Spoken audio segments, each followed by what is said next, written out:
Hello, and welcome to this brief webinar on the Evolve Cybersecurity ETF listed on the TSX with ticker CYBR, CYBR. My name is Raj Lal, and I'm the CEO of Evolve ETFs. We launched our first suite of funds about a year ago and have been one of Canada's fastest growing fund companies in 2018. Our funds typically fall into two primary categories, including actively managed ETFs as well as thematic ETFs that encompass long-term trends with a solid investment thesis behind them. A number of our funds have generated performance that has placed them at the top of their category or asset class.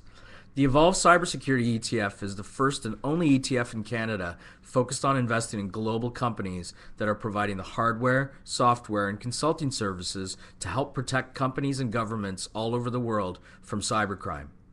Cyber has been one of the top performing ETFs in Canada this past year and is up over 43%.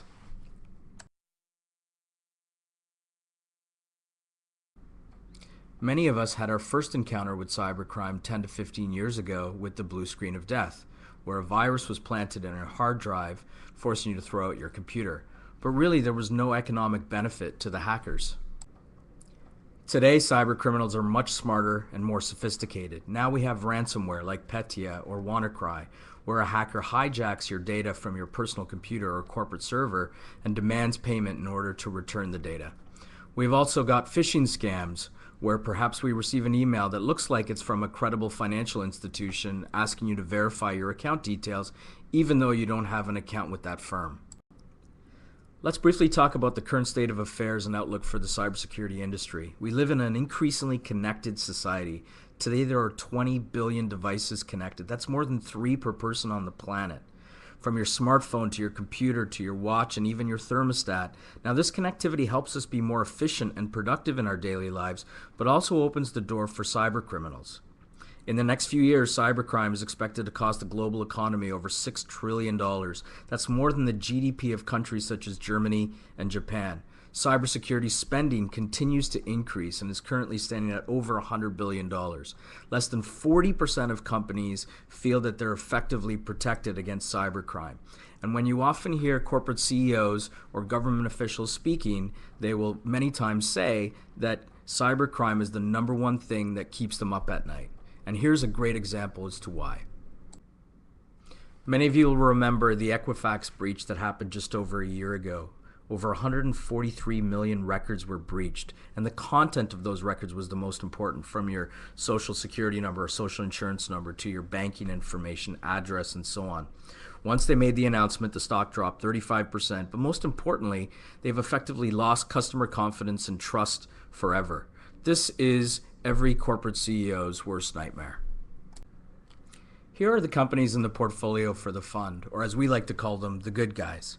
As mentioned before, they're providing the cybersecurity protection with hardware, software, and consulting services to many of the Fortune 500 companies and governments around the world. What many people are not aware of is the lack of human capital available in cybersecurity. It's actually one of the few industries that has negative unemployment. So much of the cybersecurity work for the Fortune 500 companies and governments is actually performed externally, and in many cases by the companies that you see here on the slide. For example, FireEye was the company contracted to clean up Equifax. Fortinet is one of the fastest growing Fortune 1000 companies and recently secured a contract with Interpol. Some of you may be more familiar with a company like Symantec, which owns Norton Antivirus that many of us use on our home computers. The market cap ranges in this portfolio between $300 million all the way up to $27 billion. Here's a quick snapshot of the fund. This is an index-based ETF, currently has about 35 positions, and is rebalanced on a quarterly basis. In order to qualify for the index, the company must have a minimum market cap of $100 million and trade at least $2 million a day. We have two options available from a currency perspective, a hedged version, which is Cyber, and an unhedged version, which is Cyber.B. The management fee for the fund is 0.4%. As mentioned before, the performance for Cyber has been extremely strong.